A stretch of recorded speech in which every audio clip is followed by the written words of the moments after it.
After the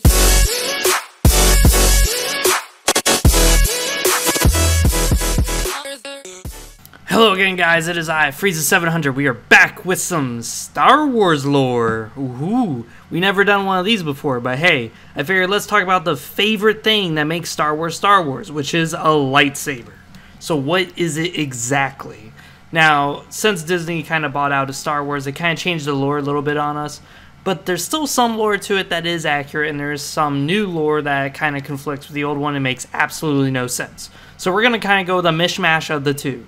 If you're a person who wants to know about current, like what Disney thinks, or if you're a person who wants to just hear like a basic understanding of it, this may not be the video of your choice. This is just a video that will help you understand what the lightsaber is supposed to be. This is supposed to be about what the lightsaber was before and what the lightsaber is now. So that's pretty much it. We're going to abide by the rule of cool. So if it's cool, it's lore accurate. If it's not cool, get that shit the fuck out of my face. So here we go. A lightsaber, essentially, if you just look at it the way it is just a laser weapon. It's a sword that is a laser sword. Cool. It does energy damage. It's not kinetic. It's nothing like physical. It's mostly just energy. So if you get cut by this thing, it's mostly the heat and the energy that is going to disintegrate you, not necessarily an actual blade. That is for those of you who've never seen a Star Wars movie or played a Star Wars game before. That's what that is. This is why getting hit by this thing is very nasty. Now there is something else that's about it that I find very interesting. So the lightsaber itself isn't just that. It's not just a weapon. Although in some cultures it is viewed as that. It is also a symbol of status. It is a lot of things. Now here we go about the lore. So, to the Sith, the lightsaber is nothing but a weapon. It is nothing. It's not a tool. It is not a toy. It's not a symbol. It is strictly a weapon. It is something you use to slaughter your enemies. It is a symbol of power. It is not per se a symbol of hope. They do not flaunt it around to show status. No, they use it strictly as a weapon. And they will always flash it around another Sith and say that they will cut them down with this fucking thing. Which is a very heavy threat to be using against somebody. And of course for a Sith, anytime they flash their lightsaber, it's usually as a way of threatening somebody. As a way of coercing them into believing whatever it is they're selling. Now, that is not entirely accurate. It is not just a weapon. It can also be used for many other things besides war. It can be used for a lot of things, actually. This is what makes their ideas a little different. But despite its multiple uses and applications, it is but a weapon. It is still primarily a sword. It is still primarily used to kill something. This is where the Jedi are different. The Jedi do not believe it is a weapon. They may, like Obi-Wan says, call it an elegant weapon. So it's a more civilized weapon. Yeah, it's not going to just be a normal sword where you cut somebody and you just let them bleed to death. It's more of an instantaneous death. But it's more than that. It's not a weapon, it's a tool. It's something that you use to protect people. It's something you use to deflect blaster fire. It's something you use to maybe open up doors. It's something you use to maybe cut a canvas made of wood. It's something else. It is something a little bit different. It's a symbol of hope. So, in other words, you'll see some Jedi who never use their lightsabers at all. This was a really big thing before the Clone Wars happened, where a lot of Jedis mastered the style of Nimin, which was a style where it had no weaknesses, but it had no strengths either.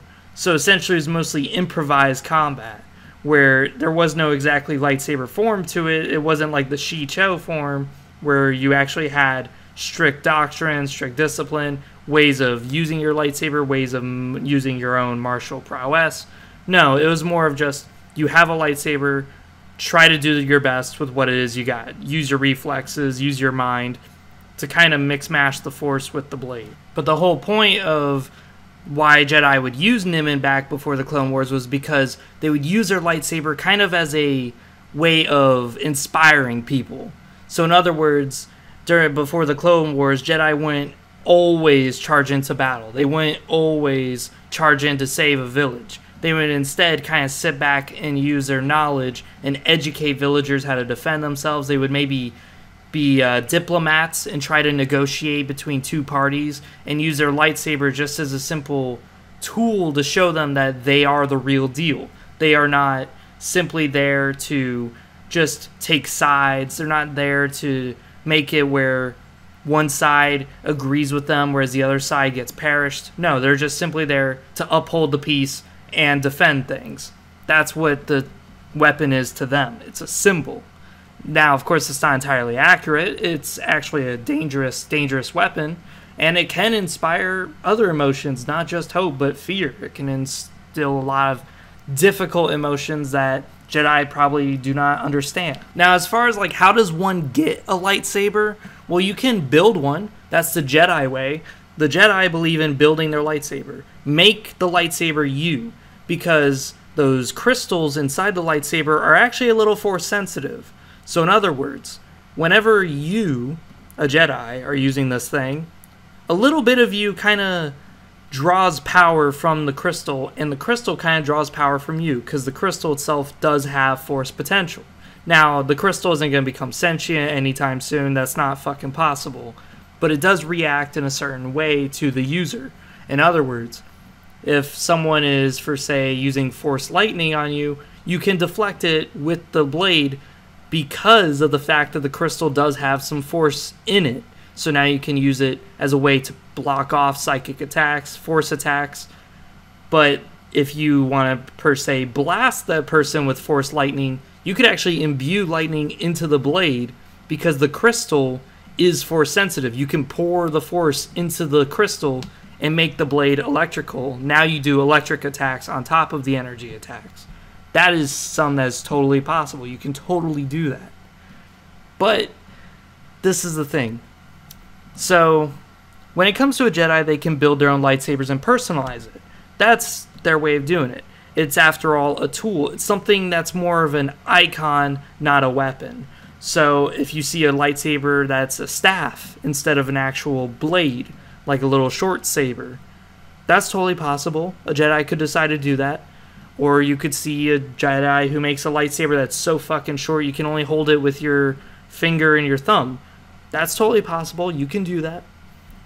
But then there's the Sith. They do not make lightsabers. There are some of them who do make their own lightsabers in certain times of need, or because they found something that they decided they will build themselves. That is totally possible.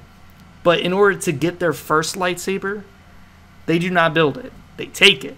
This is something that we learn in the Darth Vader comics. This is something that we learn on Korriban a few times in a few video games like KOTOR. There's a few of them that we see where this Sith idea of you do not build, you do not use your knowledge to build it. You instead use your strength to obtain it. This is the Sith culture. This is the Sith society. Strength begets strength. So in order for you to get your lightsaber, you have to take it from somebody. This is, again, kind of plays into the fact that this is nothing more than a weapon. In other words, like Soviet Russia in World War II, you do not get to craft your own gun. You do not get handed out a gun by the state. You instead have to find a gun. You have to take it from either a corpse or from the enemy. That's the only way you're going to get a gun back in World War II as a Soviet soldier. And with Sith, that's the exact same. If you are strong enough, you should be able to beat a guy who does have a lightsaber. If you're not strong enough, you clearly didn't deserve it. Now, as far as the lightsaber goes, anybody could pick one up and use it. We saw this in the Clone Wars TV show. We've seen it a few other times in a few video games, where some random guy could pick up a lightsaber and turn it on and he could use it. That's totally a thing. It's not restricted to Force users. It's not restricted to the Jedi or the Sith. The only difference is that a Jedi and the Sith are restricted to the lightsaber because of the way they're raised. The way they are taught and the way they are trained is strictly with the lightsaber itself. Kreia even mentions this in KOTOR 2. Now, KOTOR 2 isn't considered canon, but I still consider it canon because it's cool. Fuck you, Disney. But besides that, this is what I mean by it's kind of a mix mash of lore. But when it comes down to it, a Jedi without their lightsaber, a Sith without their lightsaber, is nothing more than just a man or a woman who's got psychic powers. That's essentially what the Force is. Now, that means that they're very fragile, they're very weak, they're very vulnerable to other elements. And as Cray has pointed out, a normal person is actually more capable than a Jedi if they do not have their weapons, which would be the Force and the lightsaber. Without their lightsaber, they still have the Force, and they're very deadly. But without the Force, they're absolutely useless, and their lightsaber is damn near useless as well. So the lightsaber is still a big part of their identity, but the Force is even bigger. Now, before the lightsaber, there was also Force blades. Now, the Force blades are something that I like. I like that, especially freedon nadd and Ludo Cresh's blade. I love those blades. So, before the lightsaber, there was actual swords that were imbued with the Force.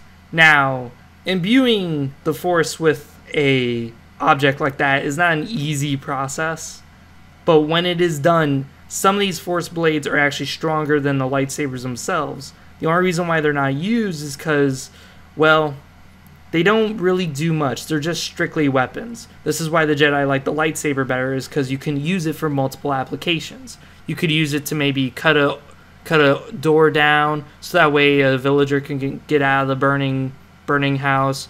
You can maybe use a lightsaber as just a way of showing people how technology works in a primitive world.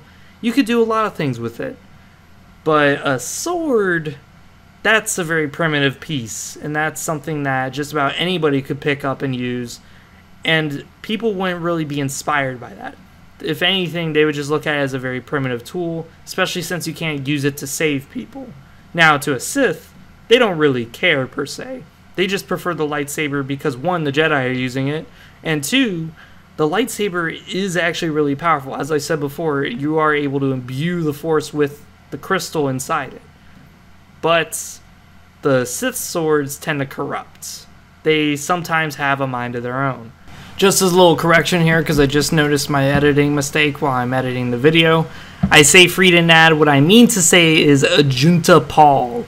Now, let the thing continue. It's going to keep saying freedon nadd, but that's me just slipping up on my words again. Don't mind me. It's supposed to be ajunta pall. Like, freedon nadd's blade is a very dark thing indeed, where some people speculate that maybe freedon nadd wasn't the powerful Sith Lord he was. Maybe it was actually his blade that was the reason why he was so powerful. So that's the reason why lightsabers are a little bit more preferred, is because the Sith has more control over the blade versus the blade controlling them. Besides that, this has been Frieza 700. This has been a little Star Wars lore on what lightsabers are. Besides that, I hope you guys enjoyed. Comment down below what you guys think. Maybe you guys don't like my version of Star Wars, but hey, fuck it. I already said that it was going to be a mishmash of kind of both lores, the best of both worlds, minus the stupidity of both worlds. Because let's face it, Disney, they fucked up Star Wars pretty badly. But there is some good things in there, like the comics. The movies, no, not at all. Fucking terrible. But when it comes to the old Star Wars, there was some dumb shit in there. Don't get me wrong, there was some definitely dumb shit in there. But besides that, see you guys next time.